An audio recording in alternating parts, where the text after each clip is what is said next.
Bien, vamos a dar paso a la siguiente plática. Esta es a cargo del profesor Raeve García Ancona. El título es Polinomios armónicos en dominios esferoidales. Y bueno, damos la palabra al compañero. Le agradecemos por estar aquí presente, por apoyarnos aquí en el coloquio de educación. No, pues antes que nada agradezco a los compañeros que han organizado este coloquio, que ha sido, bueno, al menos en el semestre pasado y desde el momento en que lo empezaron a organizar, pues ha sido muy útil. De hecho, la verdad es que, haciendo un comentario respecto a este coloquio, la verdad es que desde mi punto de vista como que tiene ya cierto grado de respeto. Han traído invitados especiales bastante interesantes. Entonces, pues la verdad es que me da gusto participar de manera activa en este coloquio. En esta ocasión les traigo un tema que a lo mejor es un poquito sofisticado, en términos de que, a pesar de que puede ser que encuentren varias palabras interesantes y entendibles en el título, pues ya cuando juntas todas las palabras como que se vuelve un poquito complicado de entender. Sobre todo cuando ves la palabra monogénica, como que ya es un término dominguero que asusta a cualquiera, ¿no? Dices, ay, ojo, ¿qué es esto? Bueno, pues de entrada lo que les puedo platicar es que la idea, cuando tú hablas acerca de funciones armónicas, lo que estás pensando es como que en el operador de Laplace. Para los chavos que están de nuevo ingreso, el operador de Laplace está definido en términos de operadores diferenciales, parciales, de segundo orden, ¿sale? Son derivadas parciales con respecto a, en este caso voy a trabajar en R3 con respecto a las tres coordenadas, derivadas de segundo orden parciales, ¿no? Entonces yo voy a decir que una función es armónica si resulta que cuando yo le aplico este operador a esa función, me da 0, ¿sale? Estoy pensando, en principio, a lo mejor en una función que está definida en R3 y toma valores en R. Evidentemente está mal escrito, ¿verdad? Porque pues, a lo mejor lo que estoy pensando más bien es en un subconjunto propio de R3, ¿sale? Entonces, bueno, pues este tipo de funciones van a ser armónicas si justamente cuando tú le aplicas el operador laplaciano, pues me da 0, ¿no? Polinomio me parece que es una palabra muy conocida por todos. Dominio pues se refiere como a un subconjunto de R3 en este contexto, que va a tener ciertas propiedades de suavidad, ¿no? Esferoidal pues estoy hablando acerca de todo aquello que se parezca a una esfera, que bien puede ser una especie de hamburguesa. Bueno, con mucha imaginación. Esto es un huevo, ¿no? Y evidentemente la esfera. Y pues lo único que me falta por aclarar un poco es acerca de monogénico. ¿Qué demonios es eso? Entonces, pues vamos a dar inicio a esta plática, ¿no? Entonces, resulta que el estudio de las funciones armónicas ha sido muy interesante y muy importante en la matemática de los últimos tiempos. Hay muchos problemas que se les llaman problemas de valores en la frontera que se resuelven por medio de la teoría de funciones armónicas. Quizás uno de los problemas más relevantes y más influyentes dentro de la matemática sea justamente el problema de Dirichlet. Lo que me plantea este problema, al menos en R3, es que si yo tengo una región acotada y me dan una función continua definida sobre la frontera de esa región, el problema consiste en encontrar una función definida sobre la cerradura topológica de omega, tal que sea de clase C2, que sea armónica y que coincida en la frontera justamente con la función f que tenía originalmente. Este problema es muy influyente porque tiene muchas aplicaciones. Esencialmente lo que te está diciendo es que si tú conoces los valores que tienes en la frontera, basta con que conozcas esos valores para poder resolver problemas al interior del dominio. ¿Sí? Esto para los compañeros que son físicos es súper interesante y súper importante, sobre todo en problemas de propagación de calor, propagación de sonido, la ecuación de Helmholtz, etc., ¿no? Bien, entonces, este problema de Dirichlet se puede plantear, por ejemplo, en la 3 bola. La 3 bola no es otra cosa más que pensar en una esfera, ¿verdad? Y llénenla, ¿no? O sea, es agarrar una bola de plastilina en sí, ¿no? En forma de esfera. Entonces, resulta que si yo tengo una función que es continua en la frontera de esta bola, yo puedo dar una solución al problema de Dirichlet en la 3 bola. Y resulta que la solución al problema de Dirichlet en la 3 bola tiene justamente esta forma. Esto que ustedes están viendo es una integral de superficie, ¿verdad? Y si uno se le queda viendo feo un rato, para los que están un poquito más versados en variable compleja, podrán entender que se parece mucho a la fórmula integral de Cauchy, ¿verdad? Otras propiedades de hecho, las propiedades que va a satisfacer esta función que tengo aquí, lo primero, pues es que resuelva el problema de Dirichlet, es decir, que sea armónica, que sea de clase C2, de hecho puedo decir todavía más, es una función de clase C infinito, y además, conforme me voy aproximando a la frontera de la bola, esta función coincide con la función f, ¿cierto? Entonces, ¿por qué es importante? Bueno, pues este problema es el origen de lo que les voy a platicar, ¿sale?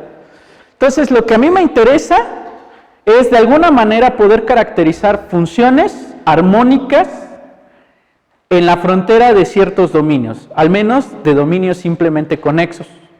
De hecho, el problema de Dirichlet se puede resolver para el caso general de dominios simplemente conexos. Pero en particular, a mí lo que me interesa es trabajar justamente con dominios cuya frontera queda descrita por esa función. Si ustedes se le quedan viendo feo un rato a esa función, no es otra cosa más que un esferoide, más bien un elipsoide en R3. ¿Sí estamos de acuerdo? O sea, si yo igualo b de x a 0, lo que tengo es justamente la ecuación de la cáscara del elipsoide, ¿verdad? ¿Sí? Entonces, yo puedo plantear el problema de Dirichlet para el caso de elipsoides, ¿sale?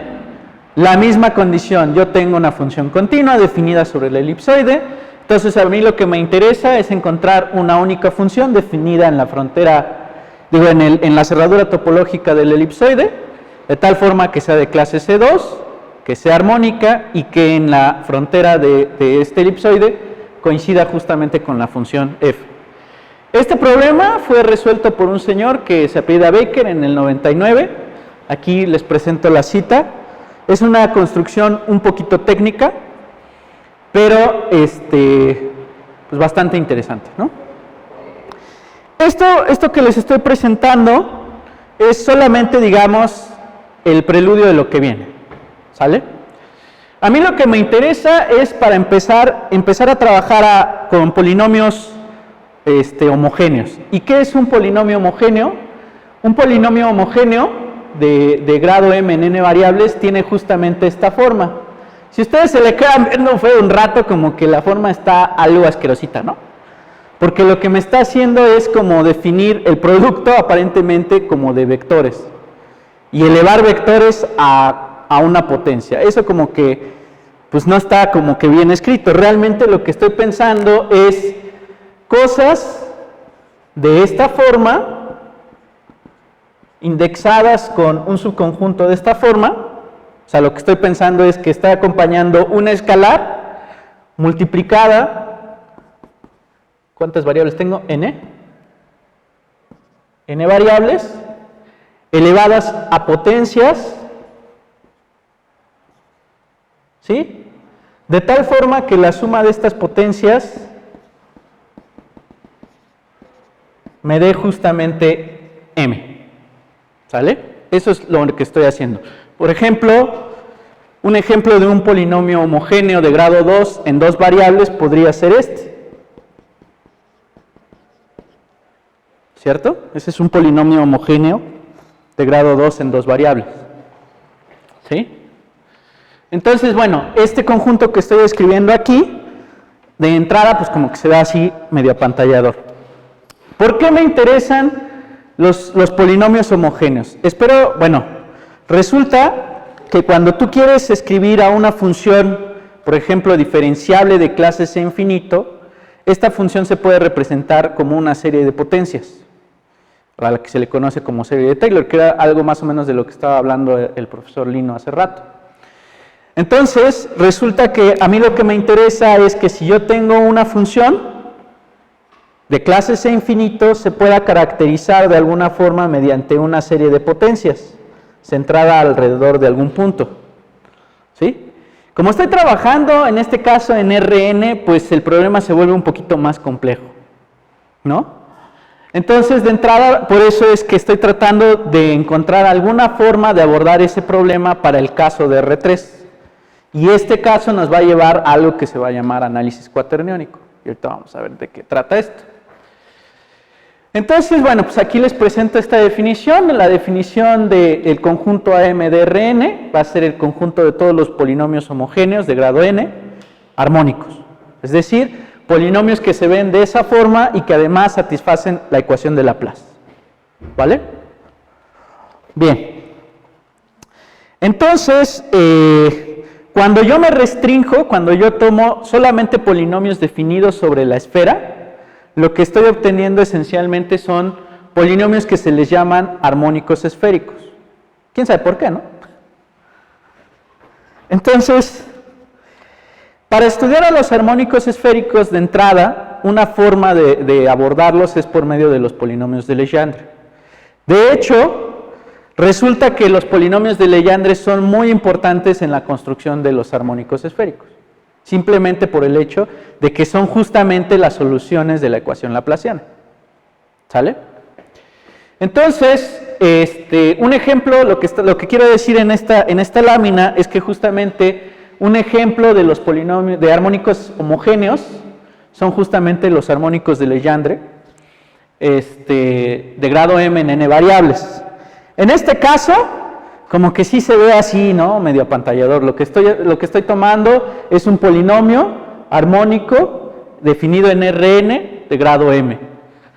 Lo que van a cumplir estos polinomios es que además van a ser invariantes bajo transformaciones ortogonales. ¿Qué quiere decir esto? Que cuando yo le aplico una matriz ortogonal al vector y luego le aplico la función LNM, pues no le va a hacer nada.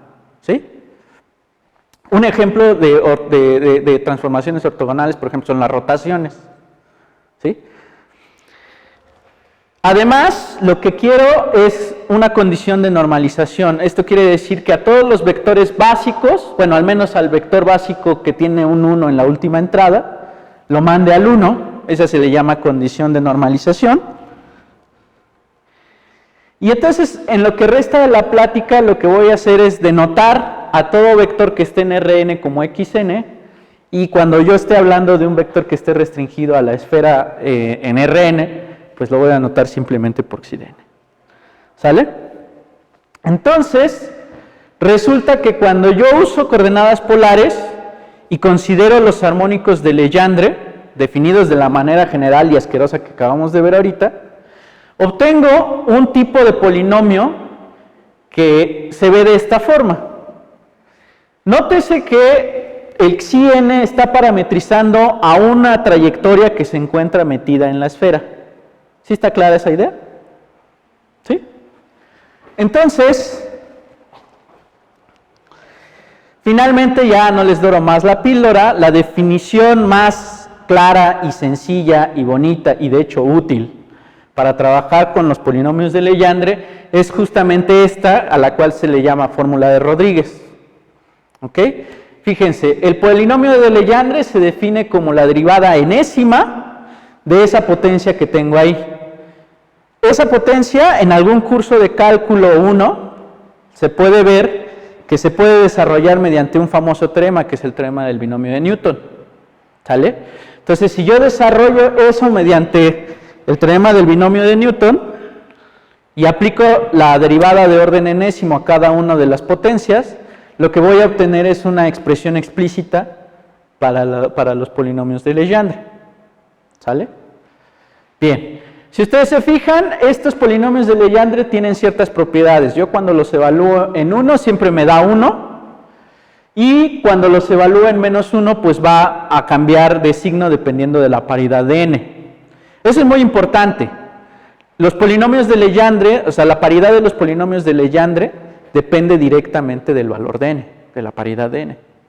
Eso es algo interesante, algo muy importante. Uno vería, por ejemplo, esa fórmula de Rodríguez y diría, ay, pues no se ve tan simple que eso cambie de acuerdo a la paridad de n. Pues resulta que sí.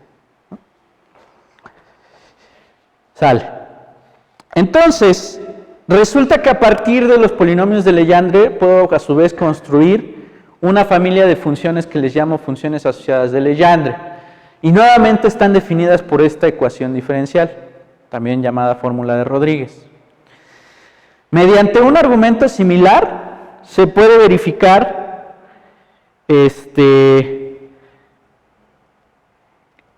ay, ¿qué estoy haciendo? Perdón.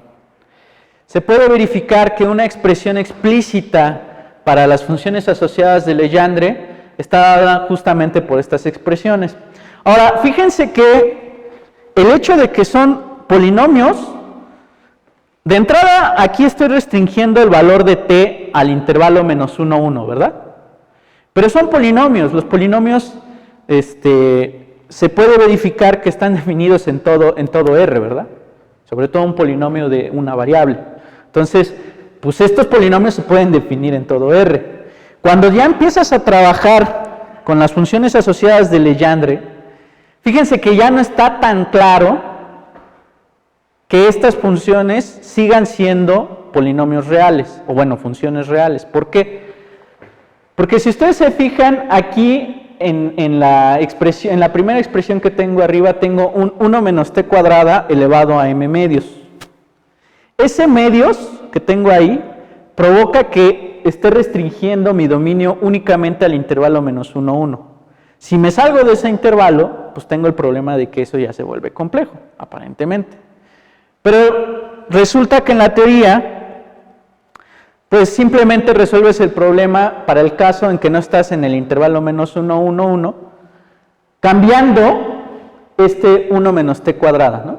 Por t cuadrada menos 1, y ya no hay problema. ¿Sale? A veces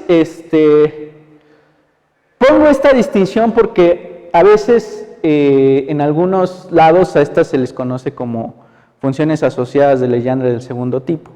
Sin embargo, bueno, pues se puede ver que eso no es tan cierto. ¿Sí? Bien. Entonces, ¿para qué requiero a las funciones asociadas de Legendre? Bueno, si yo de repente tengo una representación rectangular de mi espacio, entonces yo puedo cambiar esa representación rectangular del espacio a su forma polar. Esto quiere decir que cualquier cosa que yo tenga en R3 puede estar representada por un ángulo de inclinación con respecto a este plano, la posición con respecto a este eje y el tamaño, obviamente, del vector. Esas son las coordenadas polares.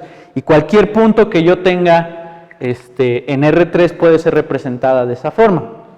Aclarado este asunto, haciendo ese cambio de variable, puedo definir estas funciones que tengo denotadas por UNM y BNM, a las cuales se les conoce como armónicos esféricos a secas. Cuando yo multiplico los armónicos esféricos por la norma de los vectores, lo que estoy obteniendo es los armónicos esféricos sólidos, que se les llaman. Resulta que estos armónicos esféricos que tengo aquí conforman una base, de hecho una base ortogonal para el conjunto de polinomios armónicos homogéneos de grado n.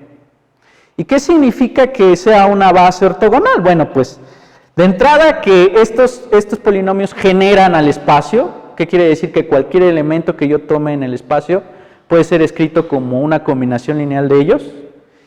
Y segunda, que son ortogonales. ¿Ortogonales con respecto a qué? Bueno, pues resulta espero que se acuerden por ahí de alguna clase perdida de geometría analítica, que ustedes dicen que dos vectores son ortogonales y al hacer el producto punto de ellos me da 0, ¿verdad? Bueno, en el contexto de las funciones, si yo tengo el espacio de funciones definidas sobre un dominio, estas son las funciones definidas sobre el dominio omega, tomando valores, digamos, en R3, ¿sí? Y me cocino, o sea, yo digo, mira, fíjate que yo quiero que la norma de esta cosa esté acotada, ¿sí? ¿Sí? De hecho, bueno, aquí tendría que ser un poquito más preciso, voy a ponerle, no sé, le voy a poner otro nombre, le voy a poner primero L, ¿vale? Entonces, puedo cocinar el espacio que ahora sí le voy a llamar L2 de omega, que va a ser aquel en el que voy a tomar las funciones de omega en R3, tales que la parte escalar de el módulo al cuadrado con respecto a B sea finito, ¿sale? Y este es el espacio que se le llama espacio L2, ¿ok? Entonces, bueno, resulta que en L2 yo puedo definir, para funciones que están definidas en el dominio omega y que toman valores en R3, el producto interior de F por G lo puedo definir como la parte escalar de F gorro por G con respecto a B, lo que sea que eso signifique. En un momento más lo voy a aclarar, ¿sale? Entonces resulta que estas funciones, de hecho, esto es, si estas funciones f están definidas en omega y toman valores r, esto que estoy escribiendo aquí únicamente se convierte en la integral sobre omega de f por g tomando la medida de volumen, ¿sale?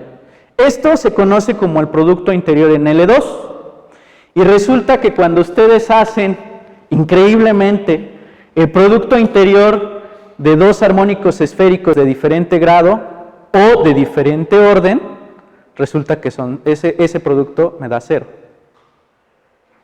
Bueno, ahorita les platico de qué va este rollo. Entonces, a mí lo que me interesa de entrada, un señor que se llama Paul Garabedian desarrolló polinomios armónicos sobre dominios que se les llaman dominios esferoidales.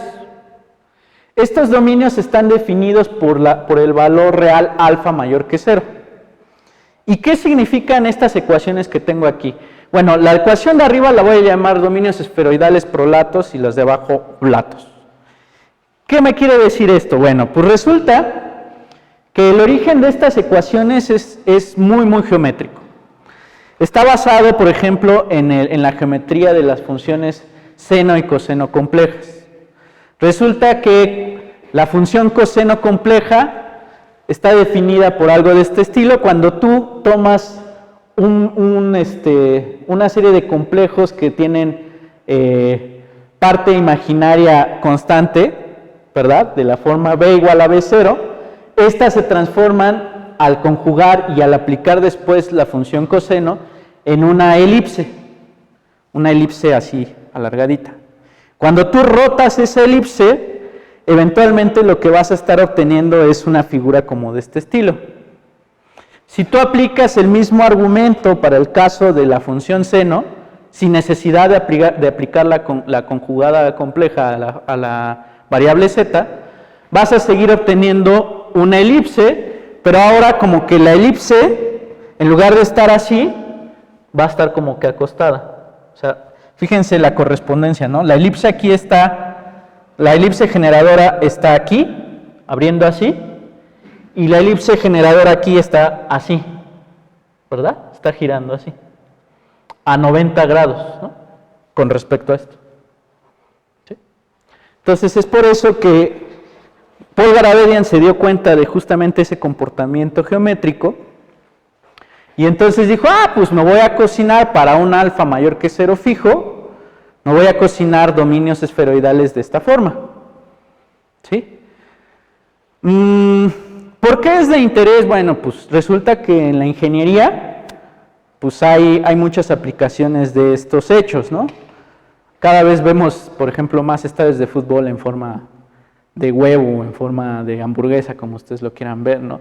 Y a veces lo que les interesa a los ingenieros es ver cómo se propaga el sonido, cómo se propaga el calor. Por ejemplo, cuando quieres hacer un estadio en Qatar para un mundial, pues lo que te interesa es que la gente no se hace allá adentro, ¿no?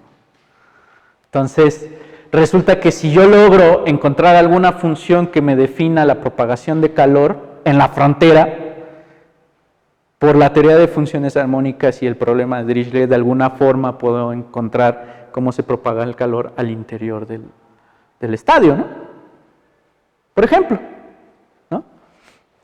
¿Cómo lo harán? Pues quién sabe, ¿no? Pero lo hacen, ¿no? No es cierto. Sale. Entonces, esta es una explicación a muy grosso modo de lo que estamos haciendo. Entonces, lo que hace este cuate es, pues fíjate que transforma, curiosamente logra transformar el espacio, bueno, el sistema rectangular X, Y, Z, mediante estas transformaciones coseno de U, coseno hiperbólico de B y seno de U, seno hiperbólico de B. Lo que está pensando es en lo siguiente, mira. Si tú estás trabajando, coseno hiperbólico al cuadrado, si tú estás trabajando con dominios de esta forma, ¿verdad? Pues por ejemplo, si tú cambias X igual a coseno de U por coseno hiperbólico de B, y luego cambias Y igual a seno de U, seno hiperbólico de B, por coseno de phi, y Z igual a seno de U, seno hiperbólico de B, seno de phi. Tomen B igual a alfa y se van a dar cuenta que lo que van a tener es la famosa identidad pitagórica, coseno cuadrado de phi más seno cuadrado de phi. Y eso va a satisfacer esta ecuación. Esto, pues, es la verdad una genialidad. Lo que está haciendo es cubrir todo el espacio tomando simplemente U en el intervalo 0pi, ¿verdad? Phi en el intervalo 0,2pi. Y bueno, pues si nada más quieres cubrir un pedacito, lo que cubre, lo que tiene que ver con el esferoide, pues tomas U entre 0 y alfa. Pero si tú quieres correr B. Pero si tú quieres correr a B desde 0 hasta quién sabe dónde, pues no hay restricción, ¿verdad? Estás cubriendo todo el espacio. Hay que hacer algunas precisiones técnicas porque a lo mejor pues estás cubriendo dos veces el mismo punto o algo de ese estilo, ¿no? Pero básicamente eso es lo que está haciendo este cuate, ¿no? Entonces, lo que hace es, para no estar trabajando con esto, hace como que un cambio de variable y dice, mira, en lugar de estar trabajando con coseno de U, coseno hiperbólico de B, seno de U, seno hiperbólico de B, ¿por qué no haces el cambio de variable z igual a coseno de U, coseno hiperbólico de B y ρ igual a seno de U, seno hiperbólico de B? Y te quitas de tanto rollo. ¿Sale? De alguna manera lo que logra hacer es relacionar estos cambios de variable con cambios de variable cilíndricos. ¿Sí? Bueno, no les doro más la píldora. Resulta que, ¿se acuerdan de los polinomios armónicos esféricos, homogéneos? Bueno, pues tengo algo muy parecido. Tristemente no son homogéneos, pero tengo polinomios que se les llaman polinomios armónicos esferoidales. Estos son para el caso de dominios prolatos y para el caso de dominios oblatos. ¿Sale? Bien, fíjense que aquí lo que estoy introduciendo, o bueno, más bien lo que introdujo Garabedian, fue un factor I, ¿verdad? Esto tiene que ver justamente con la fórmula de Rodríguez que les presenté hace rato, ¿se acuerdan? Que cuando tomo t fuera del intervalo menos 1, 1, tengo por ahí algo que se vuelve complejo. Entonces, para evitar ese tipo de cosas y que las funciones sigan siendo reales, pues hago este ajuste. ¿Verdad? Bueno, entonces resulta que estos polinomios, al multiplicarlos por coseno de m phi y seno de m phi, resultan ser funciones armónicas sobre los dominios que les llamo esferoidales. Pero a mí, prácticamente como que yo dije, y bueno, no solamente yo, sino ahorita actualmente estoy trabajando en mi tesis doctoral con el doctor Michael Porter y el doctor Joao Moraes. Lo que pensamos es, si tú tienes, por ejemplo, este dominio esferoidal, y como que lo vas achatando, eventualmente tienes que pasar por la esfera. Y ese dominio es ese movimiento, esa deformación, es totalmente continua y suavecita. No estoy más que aplastando, ¿no? De hecho, el concepto de aplastamiento es una de las transformaciones topológicas más suaves que hay, ¿no? Que era lo que justamente hablaba hace rato el doctor Lino, ¿no? Acerca de los homeomorfismos. Un homeomorfismo, para los que se perdieron en el camino, es una función, ¿verdad? Una función invertible, continua, cuya inversa también es continua. ¿Sí? De hecho, puedes pedirle algo más, que sea diferenciable y cuya inversa sea diferenciable. Y eso ya se vuelve un difeomorfismo. Todavía más suavecita la transformación, ¿no? Entonces, bueno, pues el concepto de aplastamiento y deformación sin necesidad de romper, o sea, simplemente torcer, aplastar, o sea, como si fuera una bola de plastilina, es un movimiento suavecito. Entonces, bueno, pues como que en algún momento puedo llegar a considerar la esfera y deformar hasta poder obtener una hamburguesa, ¿no? Entonces, este movimiento suavecito, pues de alguna manera se nos ocurrió modelarlo mediante esta familia de dominios. Fíjense que cuando yo considero dominios cuya frontera está definida por esta ecuación, ya no tengo problemas de que si paso por la esfera o no. ¿Cuál era el problema en el concepto anterior, más bien en la ecuación anterior? El problema es que parece que aquí los dominios prolatos y oblatos no pasan en ningún momento por la esfera. Fíjense que para que esto fuera una esfera, necesitarían que el coseno hiperbólico de alfa y el seno hiperbólico de alfa fueran iguales. Y tristemente eso solamente sucede cuando alfa es infinito.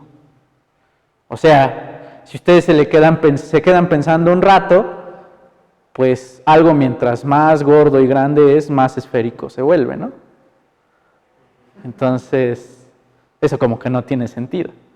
Pero si tú de alguna manera logras acotar ese movimiento y logras describirlo de otra forma, pues ya ganaste. Y eso fue más o menos lo que ganamos, ¿no? Fíjense que con esta representación mediante un rescalamiento se puede verificar que estos dominios representan justamente los de Garabedian. ¿Qué ventaja tienen? Que cuando tú puedes poner nu igual a 0 y ya tienes la esfera. ¿Y qué está haciendo esto? Esto, en lugar de estar moviendo estos dominios así de manera arbitraria con alfa, lo que estoy haciendo es, de alguna manera, lo voy a pensar en plano, y ya imagínenselo rotando. Estoy fijando dos vértices en -1 y en 1. Y entonces lo que estoy haciendo es construyéndome elipses de este estilo, rotando, deformando, hasta que obtengo la esfera, y luego puedo seguir deformando hasta que obtengo el huevo. ¿Sí está clara la idea? Entonces, pues este rescalamiento, pues justamente ya incluye la esfera. ¿Sale?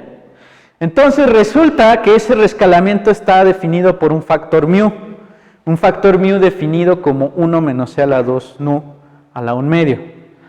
Haciendo estos cambios de variable en las funciones que les presenté de Garabedian,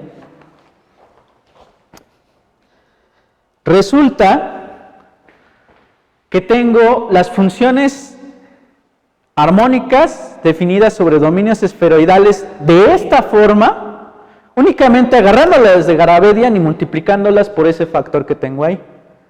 Ustedes van a decir, y bueno, ¿y ese alfa nm extraño que tienes ahí qué significa? Bueno, pues de alguna forma lo que yo busco es que conforme mu vaya tendiendo a 0, ¿qué pasa cuando mu tiende a 0? Que mu tiende a 0 significa que nu tiende a 0. Y que nu tiende a 0 significa que estoy tomando los armónicos esféricos. Entonces yo lo que quiero saber es si estas funciones que tengo aquí, cuando mu tiende a 0, son justamente los armónicos esféricos. Y es por eso que introduzco este factor que tengo aquí para poder ajustar. Mágicamente, si ustedes se le quedan viendo feo un rato a eso, si aparece como si cuando nu tiende a 0, como tengo el factor ese mu a la n, parece que todo se va a 0, ¿no? Oh, pequeño detalle, resulta que el coseno de u y el coseno hiperbólico de b, cuando hago los cambios de variable que les presenté aquí, dependen de esa nu. Entonces, nuestros cursos de cálculo diferencial, pues como que están fallando en algún momento dado, ¿no? Tengo que ver algún tipo de comportamiento asintótico. Bueno, pues entonces veo mi comportamiento asintótico. ¿Qué está pasando? Bueno, pues como las funciones de Legendre son de clase C2, en particular son continuas, entonces si tomo cualquier sucesión en el argumento, pues la sucesión de imágenes tiene que converger al límite de la función evaluada en ese límite de la sucesión, ¿verdad? Entonces lo que tengo es lo siguiente, de este lado tengo la sucesión o la familia cuando nu tiende a 0, donde coseno de u depende de nu. Como la función PNM es continua, puedo intercambiar los símbolos del límite y el de PNM, y entonces resulta que tengo ese vector que está ahí. Si ustedes se fijan, ese vector que está ahí es un vector normal. ¿Qué quiere decir que sea normal? Que está en la esfera. ¿Sí? Entonces, ahí como que ya tengo una parte del armónico esférico. Bueno, pues resulta que la otra parte tiende justamente a este valor que tengo aquí, que es lo que funge como r a la n, ¿se acuerdan? La norma del vector elevado a la n, multiplicado por ese factor alfa en m. Entonces, cuando mu tiende a 0, estas funciones que tengo aquí, en efecto, tienden a los armónicos esféricos. Bueno, pero y entonces, si eso pasa, pues quiere decir que debe de haber alguna representación de estos polinomios esferoidales en términos de los armónicos esféricos. Bueno, aquí resulta que les estoy presentando esta definición. Lo único que estoy haciendo es multiplicando por coseno de m phi y seno de m phi para poder regresar a los armónicos esféricos, eventualmente. Se pueden construir algo que se llaman fórmulas de recurrencia. Resulta que los polinomios de Legendre tienen fórmulas de recurrencia. Esto quiere decir que, por ejemplo, un polinomio de grado n más 1 puede ser escrito en términos de polinomios de grado menor, de grado n y de grado hasta n menos 1. O incluso puedo encontrar fórmulas de recurrencia con respecto al orden. Un polinomio de orden m puede ser escrito en términos de los de orden m más 1, m menos 1, etc. Hay muchas fórmulas de recurrencia y resulta que usando esas fórmulas de recurrencia, pues encontré estas fórmulas de recurrencia que están aquí para las funciones que les presenté. Esto es para fórmulas de recurrencia en el grado. Fíjense, cuando tomo el n tanto en el orden como en el grado, lo que estoy obteniendo son justamente los armónicos esféricos de orden n y grado n. Y también puedo obtener fórmulas de recurrencia en el orden, utilizando fórmulas de recurrencia para las funciones asociadas de Legendre. Sin dorarles más la píldora, lo que les puedo decir es que después de aplicar esas fórmulas de recurrencia y sacarse bastante pelusa del ombligo, se puede obtener esta expresión que lo que me está diciendo es que los armónicos esferoidales se pueden escribir como combinaciones lineales de armónicos esféricos. Es de esperarse. Recordemos que había dicho que los armónicos esféricos forman una base para los polinomios armónicos homogéneos de grado n. Entonces, si yo tengo un polinomio de este estilo,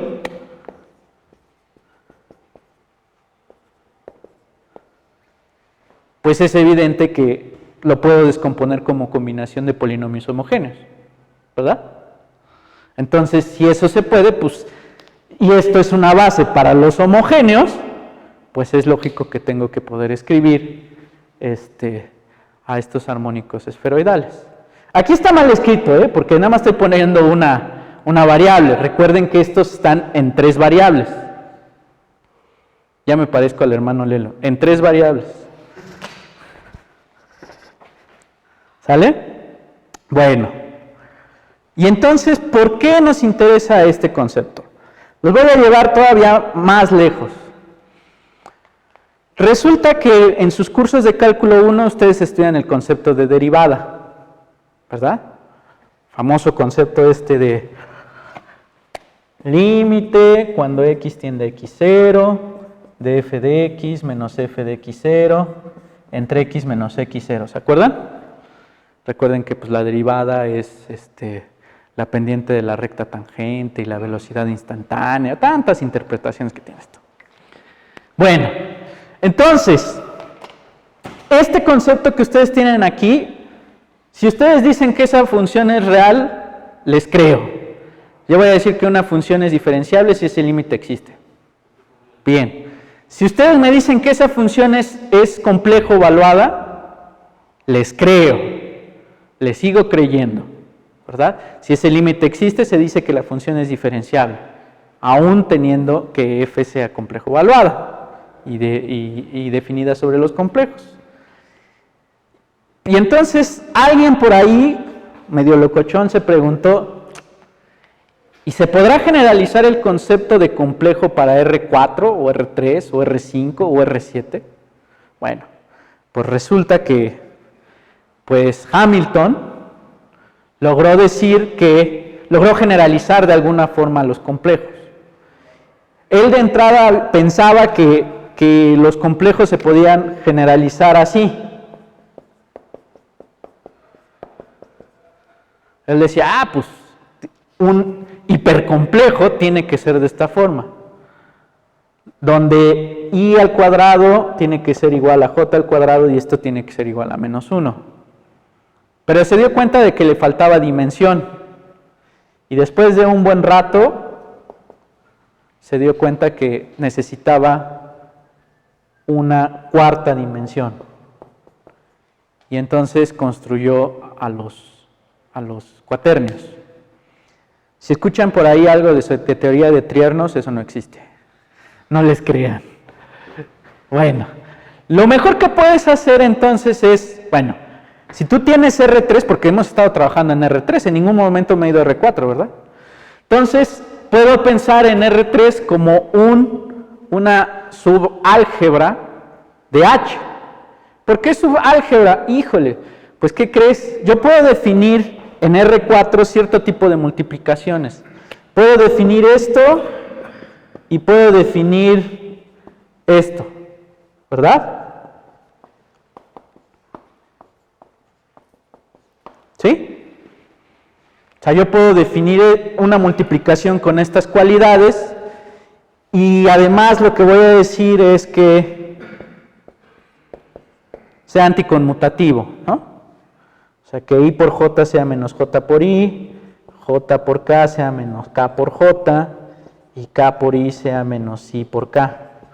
Esto lo que me está diciendo es que es una álgebra no conmutativa, ¿verdad? Entonces, pues se puede demostrar que esto tiene cierta estructura parecida a los de campo, ¿sale? Y como ya me está carrereando Paquito, la idea entonces es cocinar el concepto de diferenciabilidad para el caso de R3 dentro del álgebra de cuaternios. Y entonces construyo un operador que se parece mucho a un operador de Cauchy-Riemann. Quédense entonces con el hecho de que el operador laplaciano se puede factorizar como el producto de estos dos operadores diferenciables que estoy poniendo aquí. ¿Sí? Entonces, lo que yo estoy haciendo es, estoy obteniendo una base de polinomios armónicos, ¿sí? Con el objetivo de poder cocinar bases de polinomios que les voy a llamar monogénicos. ¿Qué es un polinomio monogénico? Aquel que se encuentra en el kernel de esta D, tratando de emular lo que se ha hecho en variable compleja. ¿Sale? Entonces, quizás ahorita les platiqué muchas cosas que están así como que, ¡ay! Está como que muy atosigador esto, ¿no? Muy apantallador. Bueno, ¿por qué les quise presentar esta plática? Porque pues este coloquio es un coloquio de orientación matemática. Entonces, la idea es, pues, primera, que los ponentes traten de presentar ciertas cosas en las que están trabajando, que ustedes vayan de alguna manera dándose cuenta de qué va esto de ser matemático, y también que ustedes puedan entender la interacción entre las diferentes disciplinas. Ahorita simplemente les platiqué de la interacción entre la variable compleja, el análisis armónico, la teoría de operadores diferenciales, les platiqué sobre geometría, incluso les dije que había una relación con la ingeniería, con la propagación de calor, con el estudio de la ecuación de calor, ¿no? Entonces, ¿qué podríamos hacer de alguna manera para llegar a estudiar un área como esta? Pues de entrada, pasar todos los cálculos. Obviamente, ¿no? Vienen dentro de las materias, digamos, obligatorias, es los 4 cálculos, variable compleja, análisis 1, análisis 2, en el caso de los matemáticos, ¿verdad? En el caso de los físicos, pues por ahí, a lo mejor, no sé, termodinámica, ¿no?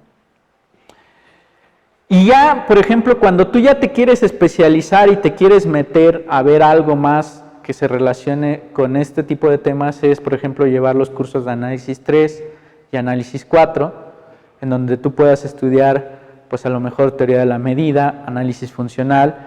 El análisis funcional entra justamente en el estudio de este tipo de espacios.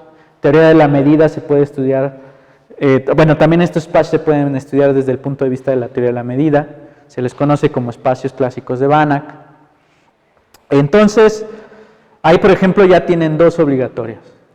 Geometría diferencial. ¿Por qué geometría diferencial? Pues porque geometría diferencial se encarga justamente del estudio de los operadores diferenciales. Geometría riemanniana es otra materia que se relaciona mucho con esto. Funciones especiales y transformadas integrales, que es otra materia que también tiene que ver con esto, lo que tiene que ver con ecuaciones diferenciales parciales, ecuaciones integrales, ¿no? Entonces, si tienen alguna curiosidad, pues aquí les presento algunos artículos en donde ustedes puedan encontrar más información respecto a lo que ahorita brevemente les pude platicar. Y bueno, pues eso sería todo.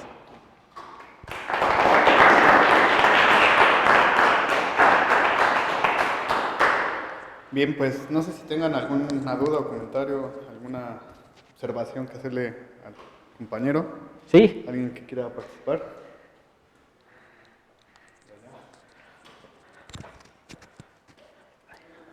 Bueno, sí, mi comentario es, bueno, a mí me parece bastante interesante todo este tema que presentaste, sobre todo lo que tiene que ver con geometría diferencial, ¿no? Sí. Geometría diferencial, digamos que no es una rama muy conocida dentro de la facultad, Sí.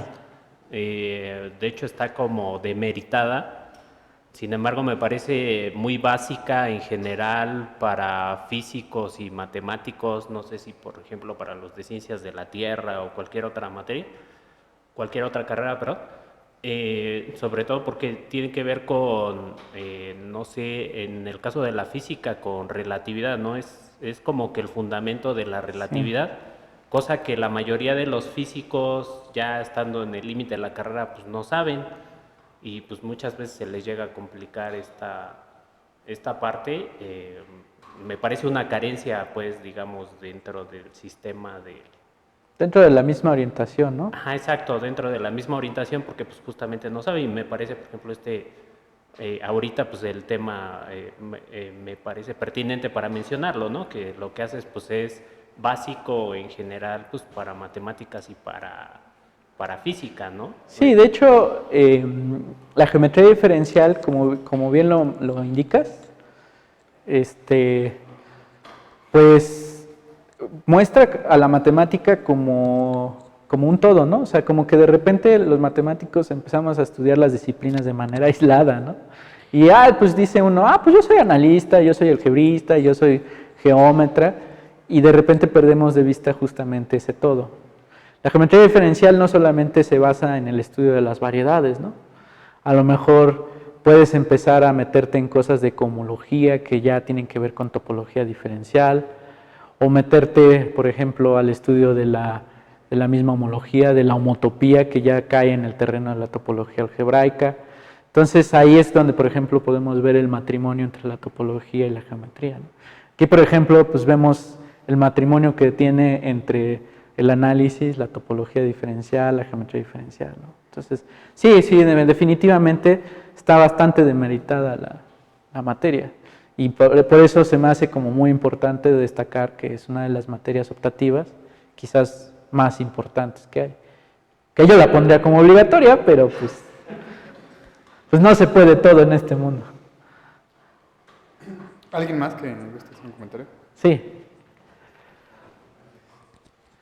Que si, no sé si en el curso de variable compleja que voy a llevar contigo, Sí. bueno, hemos visto en algún curso de geometría analítica la esfera de Riemann que se puede proyectar al plano. Sí.